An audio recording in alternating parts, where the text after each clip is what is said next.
Katrina just joined, and we may have some other folks trickle in, but let's jump into it because we now have about 55 minutes. So I'll do a quick introduction. I'm Shelby Stevens, one of the co-founders of Growth Match. Zach is on as well. He's the other co-founder. And we do these monthly workshops, what we call specialist workshops. So Growth Match is a marketplace that matches tech companies with part-time talent. And Austin is one of the specialists on Growth Match. We've known Austin though for longer. So we worked with Austin in a bunch of different ways. He runs an agency and a coaching business out of Knoxville. Just an incredibly generous and intelligent human. Super pumped that he's going to share some of his wisdom today on a topic that is near and dear to my heart, branding. And I think I probably fall into the minority of startup founders who place a lot of emphasis on developing a quality brand really early on. Zach and I both over the years have become better and better at customer discovery, which is another thing that I think founders skip over and kind of misunderstand. But to me, these two things really go hand in hand. And I think if you do some work to develop a strong brand really early before you've built a product, things like that, it makes everything else easier. It makes it easier to get those customer discovery conversations and then all the dividends that it pays as you grow and as you become a larger organization as well. So I'll shut up. Austin is going to run through a workshop, and then we'll have some time for Q&A as well at the end. So Austin, thanks for joining us. I'm delighted to be here, and we'll begin the process that's painful to watch of actually sharing my screen. And let me go ahead and play this. And y'all just give me a shout out if you can actually see my slides. Did it work the first time? Am I a Zoom master finally? Okay. So I recognize that we all come from very different places when it's like our sophistication with branding.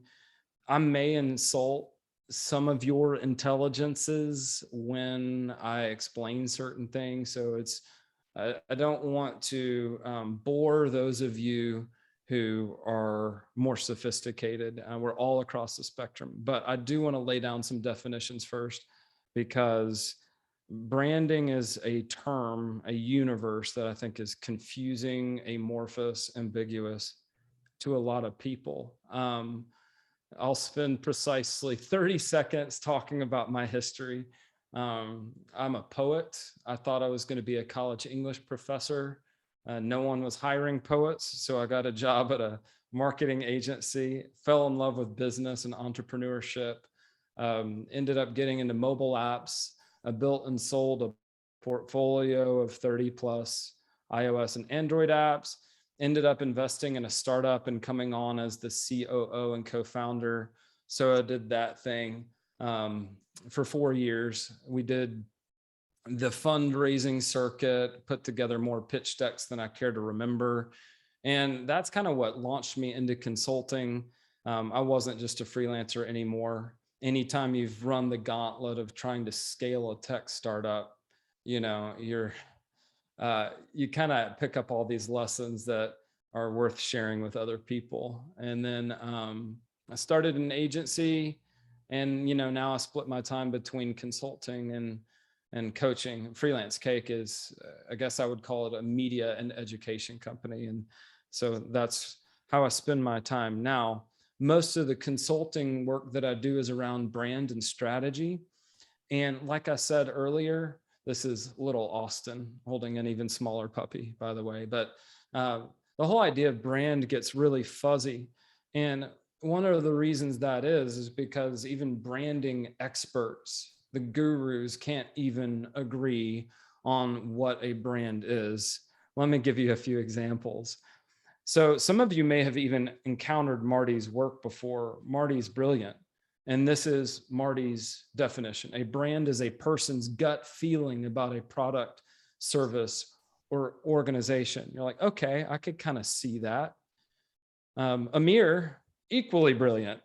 What does Amir have to say? Well, a brand is not a product or a promise or a feeling. It's the sum of all the experiences you have with a company. So who's right? Like, it comes time to build a brand, and some of the best thought leaders that we have, some of the experts, they don't even agree on the basic definitions, right? So here's my definition. I'll be the little tyrant on this workshop. You just have to work with my definition while you're here with me today. But I believe a brand is an idea or a promise that calls to mind certain traits and stirs up certain feelings. So brands have both an intellectual dimension and an emotional dimension. So that's what a brand is. And when you think about, well, what, as a startup founder or as the CMO at a startup or a technology company, what am I supposed to define? And what you're defining is this. What is that idea? What is that promise? What are the traits you're going to emphasize? How do you want to make people feel? Those, at a fundamental level, that's what you have to define in order to define your brand, right? Now, once you define the brand, well, how do you build a brand? And you hear people talk about making on-brand decisions. Well, you have to define the brand in order to make on-brand decisions, right? And so when you have people at the same company who are both making decisions and neither one of them knows what the brand is, you can see how that would create a mess. So a brand is an idea or a promise that calls to mind certain traits, evokes certain feelings. What is branding? Well, branding is the process, right? Deliberately making emotional connections with people, earning their trust, and delivering on promises. If your brand has a promise as one of its aspects, well, then you would need to deliver on that promise again and again in order for your brand to have any integrity, right? So why should tech companies take branding seriously? Well, if you have control in the matter, wouldn't you want to deliberately influence what people think and feel about your brand? And when you do that, how are you going to do it? You're going to do it through consistently, like we said, keeping your promises, but also living out of your core values. I think it's helpful to think of a brand as a person. And when you think about how a person builds a reputation, well, you're going to build a reputation one way or another. It can be a good reputation or it can be a bad reputation. And you build your reputation when you show up the same way. If I am habitually late, chronically late, I have a reputation. It's the guy who has a really poor grasp on time, right? Enron has a brand. Xfinity has a brand, right? Nancy Pelosi and Donald Trump, they both have brands, right? And so you see brands all over the place, and the way that you build a brand is through consistency, the same way you build a reputation, right? Now, this is some of my methodology. Again, I found this whole concept of brand to be really squishy. I'm like, what are we really talking about here, right? Like, if I'm going to build something, what am I building? What am I working on? So I just sifted through all the training I had, all the methodology I'd gone through, every video I watched and book I had read, and just thought, well, what are the basic building blocks of brand, and how do I organize the different pieces so that they belong to a building block, right? And this is what I came up with. Like, if you want a more linear process for building a brand, here's the one that I recommend, right? Now, this is unique to me based on all that sifting that I've done, but obviously you can find lots of other processes and methodologies. And one of the ones that has become more popular over the last 5 years is one that came from Google Ventures. And they called it a 3-hour brand sprint. I included the link. So if you want to go check that out, I would just say grab a screenshot of this slide. And I really like the sprint model, but after having helped build dozens of brands, the only problem I had with this was that I don't think that exercises that they put in the menu for startups are the most helpful exercises. And when I say helpful, I'm kind of a pragmatist at the end of the day. And I'm like, help me build the parts of the brand that help me make decisions, right? So when I think about what I would put and do put into a brand sprint that isn't this comprehensive, exhaustive branding process, but more like, let me give you the rudiments, let me give you the fundamentals, and I'm giving you these, looking at them through the lens of which pieces will be most helpful to you when you're trying to make decisions out there in the real world to operate and grow your brand. Which pieces matter the most, right? The ones you see in orange are the ones that I'm going to touch on. We're going to double click on those today. Obviously, we're here for an hour. We can't go into all of these. We certainly can't go into all of this, right? But when I think about, okay, if I were to send you all away with a little bit of clarity and some functional exercises to clarify parts of your brand that will help you make on-brand decisions, and honestly, just have more confidence in what your brand is, these are the ones. Okay, so you can disagree. You could say, Austin, these certainly aren't the most important pieces. Fine. You and I will be like my dad, where we agree to disagree on a lot of things, and we can still have a great relationship, right? So let's start with brand purpose.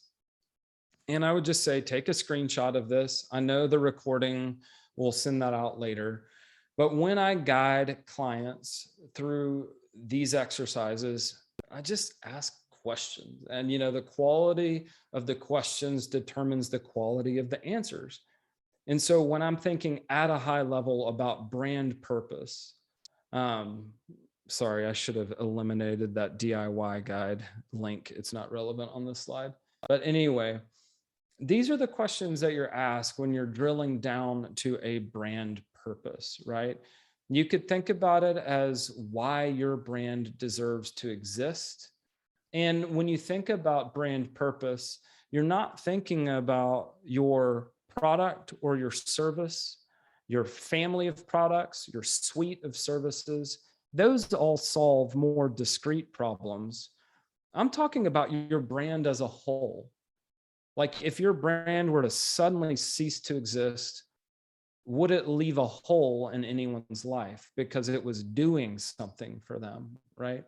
And, I tend to be on the more creative side, and I like questions like, what's the beating heart, And so, do you have a transcendent purpose? Is there a reason that you chose this venture and this company? Because it lines up with maybe even your personal mission, some good that you want to do in the world. And I just think, honestly, that like these days, companies that have a beating heart and they're able to build their brand around that beating heart, I say we, because that's my company, but I think we have an advantage. And I chose not to include this slide, but I think people want to stand with brands because of what those brands stand for. And I'll give you an example. Patagonia. What is their brand purpose? Now, remember, they sell clothing and gear. Like, they sell stuff. But what is their brand purpose? Does it have to do with double stitching on all of their puffy vests?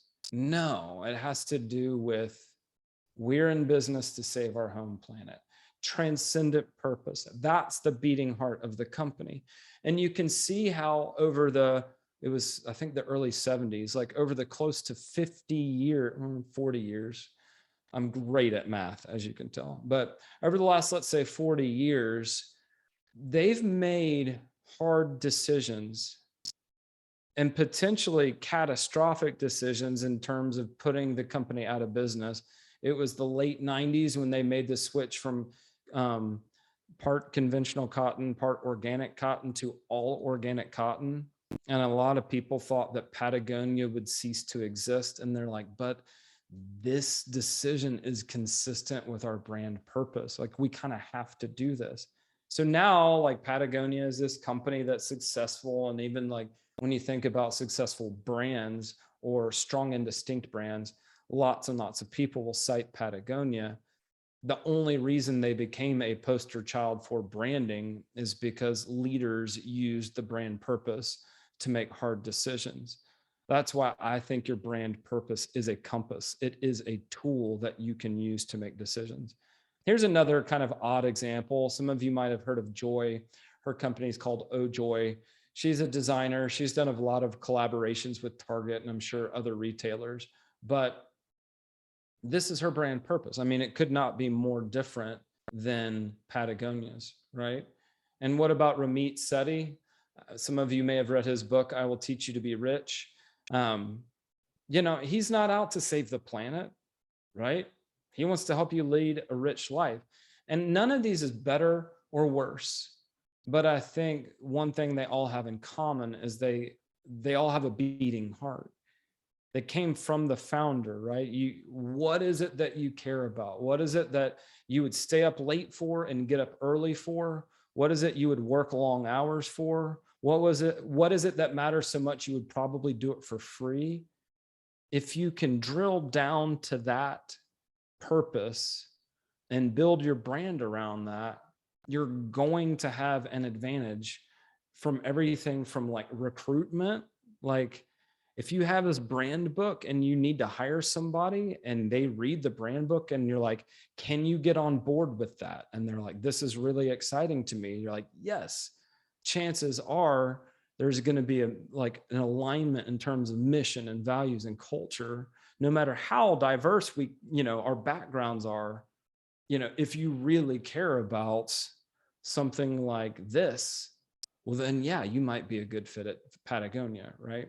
So here's a really dumb example from my story, right? I have my brand purpose.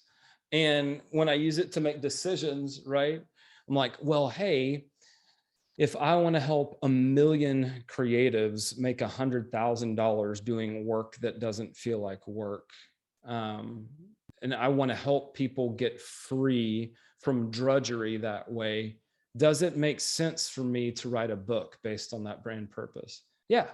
What about, should my team host some events? Well, I could totally see how that would help us fulfill our brand purpose, right? Should I open a tattoo shop? That may be a few too many degrees removed. And I know that's a ridiculous example, right? But how many of our failed projects, our failed products, our failed initiatives and programs at my startup and at any company came from being too many degrees removed from our core brand purpose, right? So I think, yes, to some degree, startups take this meandering path, but I do think a brand purpose and having the right bearing on your compass can make it a little more linear, a little less meandering. Okay. Core values. Now, there's something you should know going in. When I say core values, I do not mean platitudes that you would print on a poster. I don't know if you all went to a middle school similar to mine, but it was like the guidance counselor had these like inspirational posters on the wall, and there's like an eagle and a mountain, and it was something about like how you have to persist through adversity. That's not what I'm talking about. When I think about core values, I think about operating principles. Like, in your mind, what are the non-negotiables? In the same way you think about a person building a reputation by showing up the same way. Well, if you have a certain way that you want to treat people and you have certain lines that you don't want to cross, well, that's part of how you build your reputation. So when you think about core values, we're not thinking about posters. You're thinking about how your brand is going to show up. And so if a core value is something like kindness, you may realize that, like, no matter how your customers talk to you, you're not going to fight fire with fire. You're not going to fight vitriol with vitriol. No, you have this line in the sand that is like, we respond to people's anger with kindness, because that is a non-negotiable for us. There's a line that we're not willing to cross, right? And this next sentence is kind of a mouthful, but what can you not imagine not still being true 10 years from now, right? Like, there are just certain parts of your integrity or a certain like shared set of values that you have with your team, where if your company's still around and you're still the ones operating it 10 years from now, that you're like, it's never okay to lie. Or, we cannot imagine becoming complacent. Kaizen is really important to us. The idea of continuous incremental improvement is so foundational. We cannot imagine that not still being true.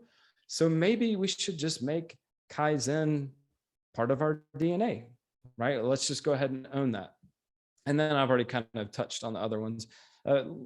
Principles, we all use principles to make decisions. So sometimes a principle that's become really important to a company, to a startup, to the founding team, underneath that principle is a value. So sometimes that can be a good way to suss out some values that are so fundamental, they're almost hard to find, right?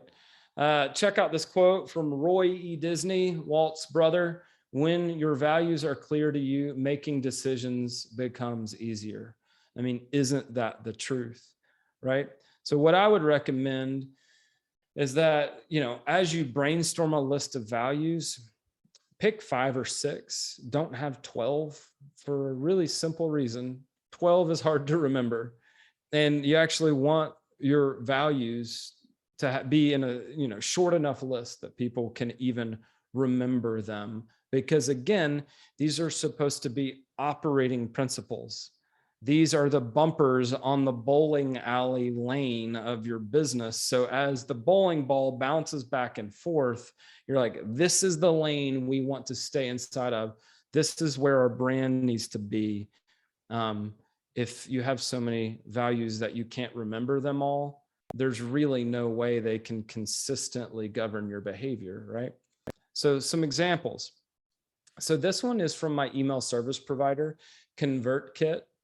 And I want to draw your attention to creator success is our success. Every project we choose, every feature we build, every story we tell, they should all tie back to helping creators succeed. When creators grow their audiences, earn a living, and support their families, we all win. Now, what is interesting about this is ConvertKit actually sponsored a virtual event that I put on for freelancers last November. And I share that story because they made good on their value. These aren't just, nice sentiments that they publish on their website. You have a real brand when your customers can look at your values and then trace like a direct correlation between how you have treated them and the values that you published, right? Buffer. Some of you have heard of Buffer. One of their values is transparency. What is one way they make good on this value? Well, whether you like it or not, they publish all the salaries of everyone at the company. You want to see them, go to buffer.com/salaries, right? So I want you to know that tech companies are already doing this, but it's not easy, right? There are times that you want to cheat on your values, but hey, who said business was easy, right? Finally, Patagonia. Here's an interesting one. They said, cause no unnecessary harm, use business to protect nature. Are they actually making good on that? Well, they do have a worn-wear program where you can trade in your old Patagonia clothes and get credit for them. So I'm like, wow, that's actually really cool. They're not just broadcasting values that are sentiments or platitudes. They're building programs to make those values real. I think that's really cool. So again, pick 5 or 6. Those are the guardrails, those are the bumpers. You live out of those. You obviously don't have to, but I'm telling you, if you don't live out of your core values, you don't have a real brand. Actually, I take that back. You don't have the brand you want. I think every company has a brand because I think you have a piece of fly paper, and over time, as you do business, stuff gets stuck to the fly paper. It's whether or not what people remember about your brand is what you want them to remember. It could be all the wrong stuff. Okay. Key differentiators.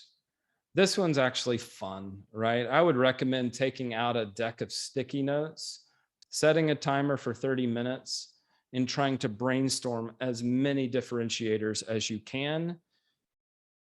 Here are some questions to help with that. If you want to follow up with me afterwards, I've got, it's just a Google Doc and it has my running list of every different type of differentiator I could think of. Because obviously, like a lot of technology companies have software products. Those software products have features and benefits. Obviously, product specific features and benefits can be differentiators, right?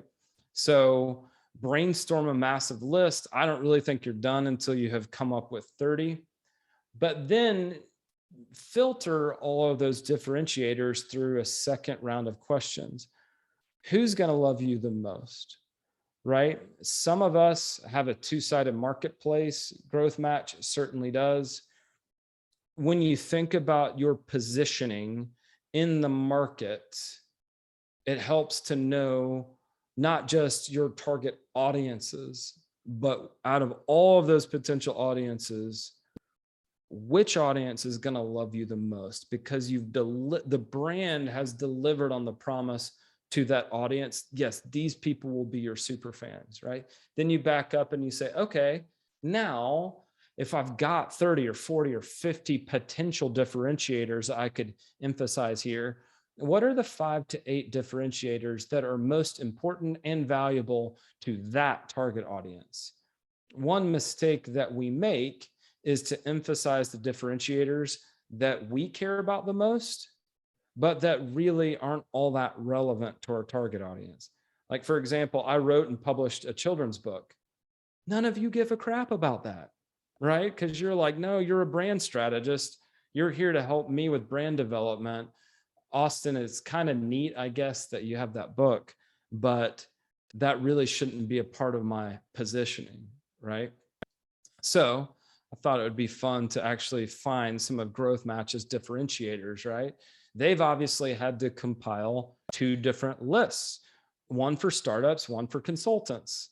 So I just did a friendly internet cruise and just came up with some.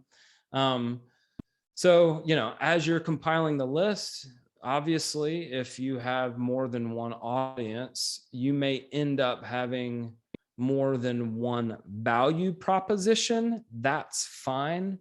But your brand positioning is a little bit different. Your brand positioning is what space you occupy in the market as a whole. Your value proposition is how, your product or service creates value, delivers value to a specific group of people. Brand positioning, how you're different than other brands. Value proposition, how your products or services deliver value. Anyway, here is a template that you could use to create a rough draft of a brand positioning statement. So take a screenshot of that if you want a template. Freelance Cake is the education media company I mentioned. Here's mine, right? It just goes to show, like, oh, if you use this template that I just walked you through, this gives me a true sense of how my company is different than similar companies in the market who on the outside looking in provide similar services, but I'm like, nope, we're different. Here's how I'm going to show you our brand is different. And I just want to repeat this.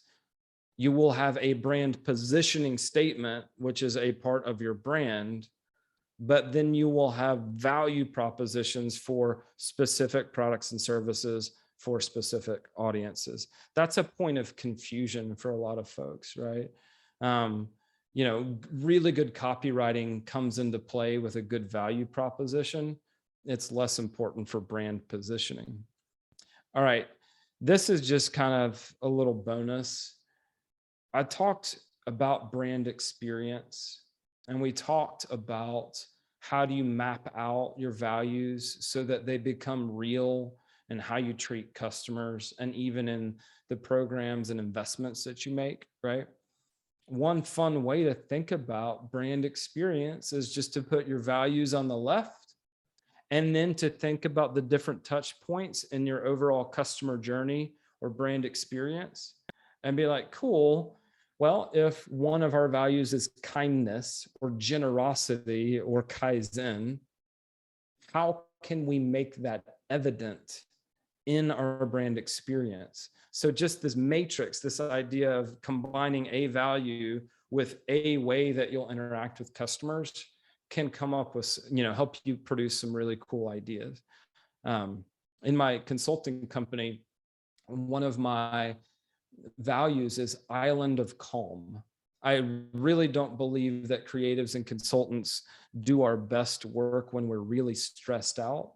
And I certainly don't believe that we bring transformation to our clients and deliver the outcomes they want if we're really anxious and stressed. So actually being calm is really important to me for positive outcomes. So when I do in-person workshops, I know this is dumb. But just stick with me, right? I'll always bring a candle that smells really good because there's something about how nice candles smell that help set the mood at an in-person workshop. Like, hey, this is an aesthetically pleasing place and it's going to calm everybody down. And I know it's dumb, dude shows up burning his candles and talking about branding, right? But I actually did it with a custom cabinetry company in Lancaster, Pennsylvania. And so you have all these blue collar guys who are like, that was actually really nice. So I guess it works, right? But you don't have to go that direction. I'm just saying, now that you have your values, you can become very, very intentional with brand experience. Again, the goal is to deliberately influence what people think and feel about your brand. Brand experience is how you do that. Okay, so we're more or less finished. I just wanted to show you this one more time so you see how purpose and values and brand experience and all of it fits together, right? You see positioning right there, and then value proposition obviously fits under messaging.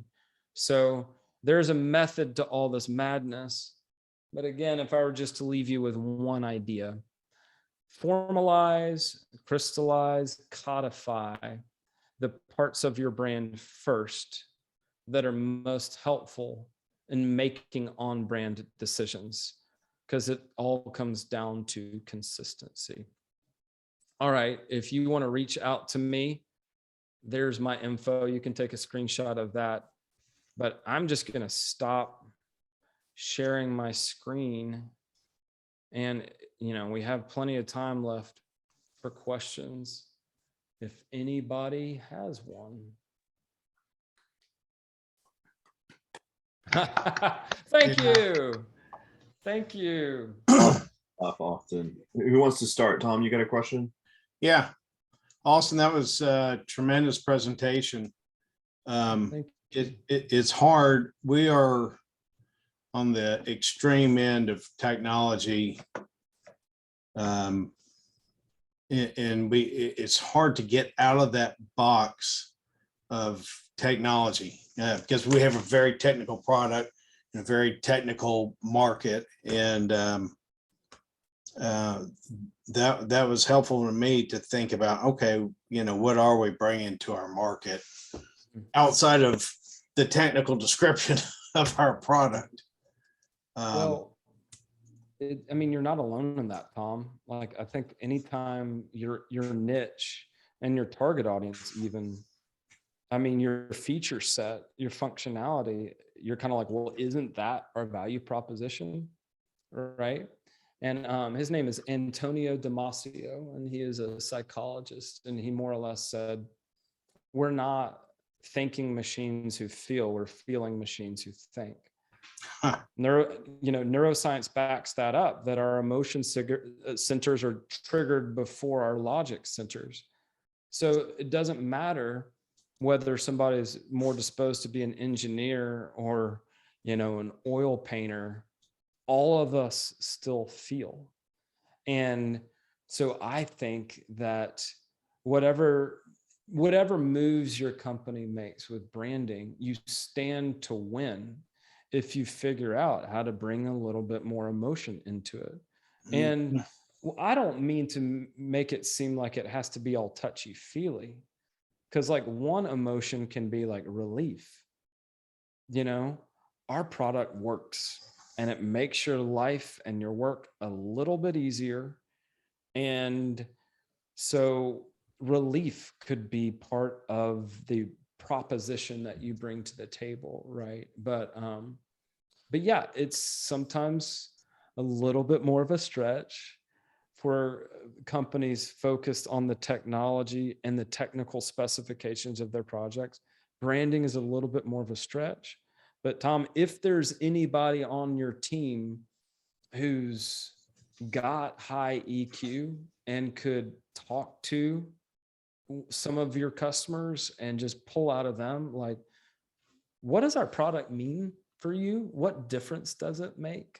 Like, that's, if it's hard to get out of the box, one of the best ways to get out of the box is to talk to your customers. And Shelby touched on that earlier, right?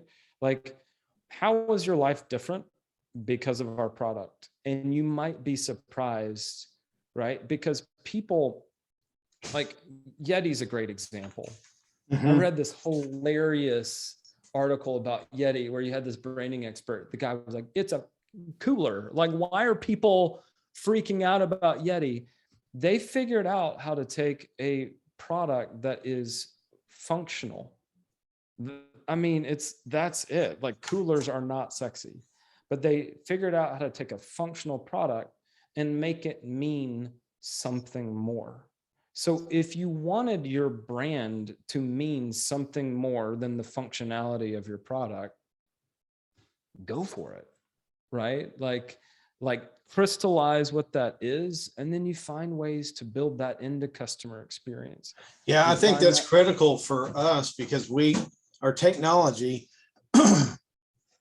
involves significant change in the way that people do things, and that's terrifying for the vast majority of people. And so we're going to have to overcome that change. Okay, so the benefits are great, and you got just tremendous list of benefits. However, it still involves change, and change is change. And if you've got a programmer who's been doing the same style of coding for 20 years and you're telling them, oh, here's a new paradigm, that's why I'm hanging on your words, because I've got to get them on this other side to be able to engage. I think that seems like that would be really important to overcome the change hurdles.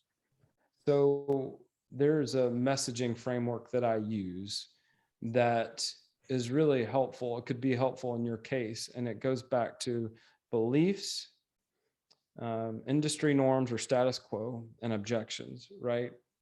And as you're developing messaging, both your core brand messaging and what I would call your boots on the ground copywriting, it can really help for you to know. And actually, if you go back to brand experience and also brand identity, there are the emotional and intellectual dimensions.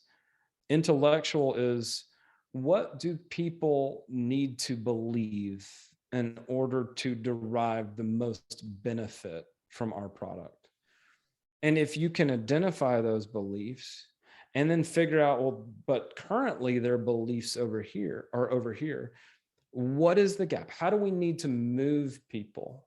What sort of transformation do we need to catalyze? And if you can identify their limiting beliefs, like change is scary, change is risky, change is life, right? Like you take a lot of my messaging around some of my offers now is actually just like, I've got to break certain beliefs that you have in order to help you upgrade those beliefs, because your current beliefs are keeping you in a place of pain. You cannot outperform your beliefs. So because I care so much about you, I can't let you stay in that place of limiting beliefs. We need to do this transformation together. I can do it gently and I can do it respectfully, but like, that's why I've really enjoyed drilling down into like, what are the beliefs that my target audience has that keeps them in a place of pain, that keeps them from the transformation that they really want, even if it's scary, right? And once you know what those limiting beliefs are, you can speak directly to them. They're the pink elephant, the white elephant in the room, right? Hey, I know, Mr. Programmer, if you've been doing it the same way for 20 years, the idea of doing it differently can really mess with you. And yeah, why wouldn't you dig in your heels? Because all of us who are technologists, we know how quickly technology changes, and none of us like feeling like we're becoming obsolete. So why not tackle it head on? And you know, Tom, you may find that what your company needs to do is have a free mindset course for programmers that you can deliver as a freebie to help them upgrade their mindset so they even have the right readiness for your product, right? So it's like crazy how we're like, oh, what would keep people from buying?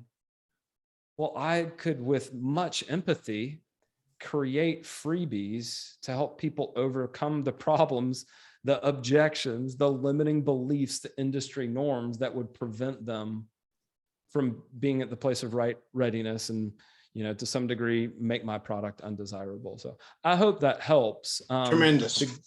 The good news for you is that because you have a technical company, if you go to the trouble to build a real brand, ironically, in tech, a real brand is a moat in terms of IP and like a defensible position for your company. Sure. Because it's harder for technical companies, but once you do it, all the other technical companies are like, well, how come they get a brand? Like, how are they able to do that? Like, that's not fair. So I really do think for technical companies, a real brand is an unfair advantage.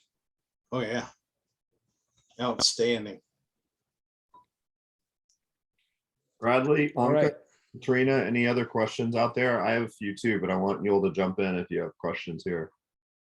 Katrina says, thanks for the presentation. It was great, super helpful. Anka unmuted. I don't have a specific question. I guess I'll wait for you, Shelby, to see what you're asking. But I think it was a great presentation so far. Amazing insights. I might reach out to Austin after the call. Cool, perfect. Yeah, I had a couple things I was thinking about. And you mentioned this briefly, Austin, but I'm curious about this connection of like when and how do you involve your customers in this? And like, should it really be something in an ideal case that is introspective, like this is something, or like, you know, it's done, it's like developed internally, or is it better, or maybe it doesn't matter to kind of involve your customers in the establishment of things like values and purpose and stuff like that? Really good question.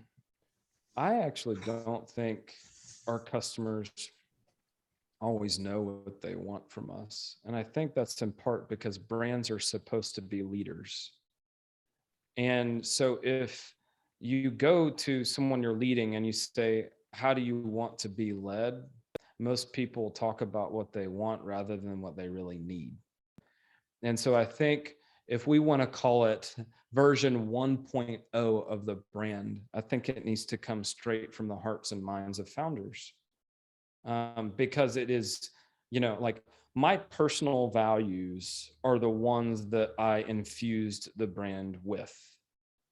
Right now, if I want anyone else to be able to pick the brand up and champion it, it can't just exist between my ears. It has to exist in a brand guide, something else that someone could take and learn and run with. Right now, as soon as it's outside of me, well, then it may evolve, it may grow. And if, again, the comparison between brands and people, like people change and brands do too, right? But when you think about the brands that we, like when I think about brands that I really love, Patagonia being one of them. Some brands I love because of the integrity of the brand itself. Some brands I love because I love their products and services, right? But Patagonia is both in that, like, Yvon Chouinard was hammering the, I forget exactly what they're called, but spikes into the, the granite at Yosemite. And he was like, wait, if climbers keep on doing this, these cliffs aren't going to be available to the next generation of climbers. And that company actually became North Face. So that was when, like, anyway, but it was like straight out of his heart. This idea that, like, we have to preserve these wild places so that they're still around, right? And I don't think any customer could have given him that brand purpose. Customers can help you find words.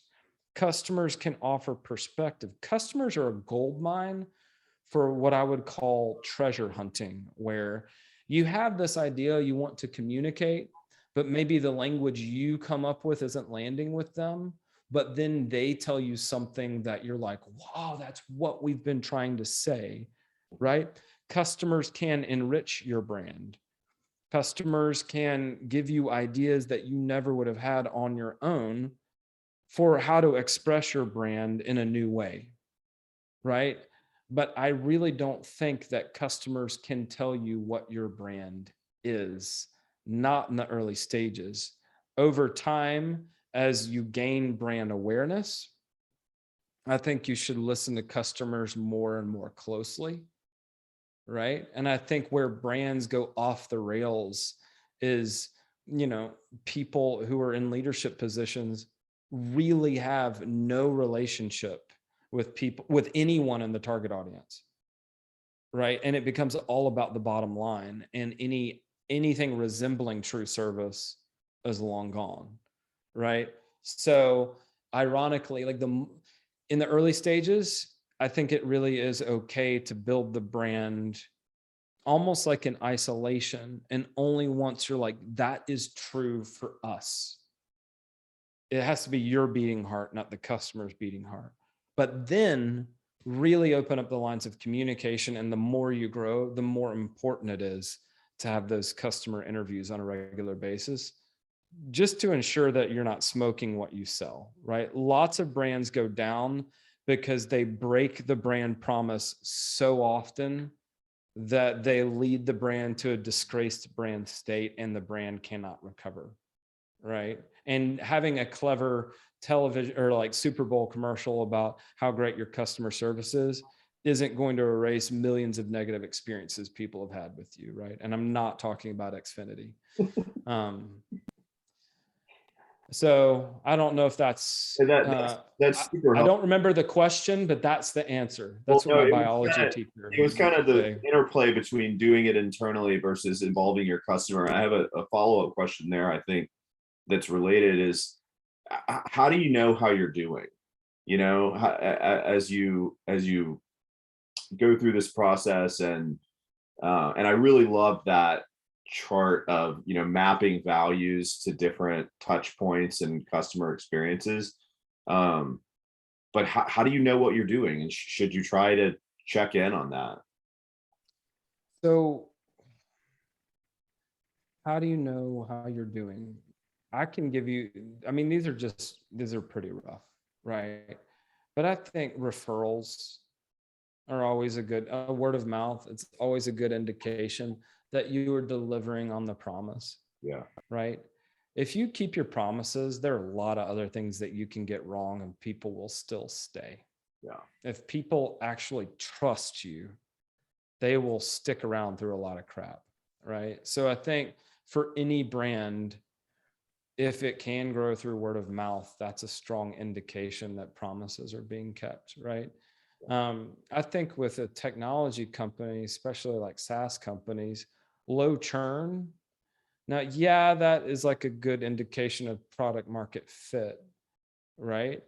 But when you look at like support tickets, and then you actually see if those people stick around, you're clearly doing something right with brand experience, customer experience. I think another good indication of doing something right is, are the people in your organization saying the same things about what the brand is? Is the brand cogent enough? Is it clear enough that different people can even say what it is? And are you recruiting and hiring and keeping talent? And these folks actually, they're on board with the mission, right? That's another aspect of brand that we could have gotten into. I see purpose, vision, and mission as all distinct, right? But how do you know if you're doing it right? Brand awareness, internal, it's growing, right? People are like, well, you all have drunk the same Kool-Aid, right? It's like, no, we did read the same brand book, but the reason we're all able to say the same things is because we share the same values, right? Yeah. So, and then in a very, very simple way, like, are you making people's lives better? And that's just my personal bent. While I'm here on this earth, I want to leave it a better place than I found it and leave people better than I found them without fixing them per se. I don't know that people can be fixed. They can only be loved, right? And so when I think about a brand, I think it makes people's lives better in tangible ways. And not all those ways, like if you make a great burger, that is something, right? All this doesn't have to be like I sometimes hesitate to share the Patagonia example because it's so lofty and ambitious. Like, we're in business to save our home planet, right? And then you have like a photographer who's like, I just want to take great headshots. And I think that matters too, So I think it's up to any brand to kind of say, what is the North Star metric for our brand? And is it low churn, or is it, we just like to receive random emails from people who've said, thank you for making my life better. So I know that answer is all over the place, but No, that's perfect. And I think it's a perfect place to end today as well. Austin, it has been an absolute pleasure. Appreciate you doing some Q&A afterwards. Awesome presentation. I'll grab some of the snippets that you suggested we screenshot, and we'll share those as well with the video. So I'll be sending that out by email. That'll include Austin's contact info as well. So again, thank you so much for doing this. It was a real treat. Oh, it's my pleasure. Thank you all for spending some time with me today. This is fun.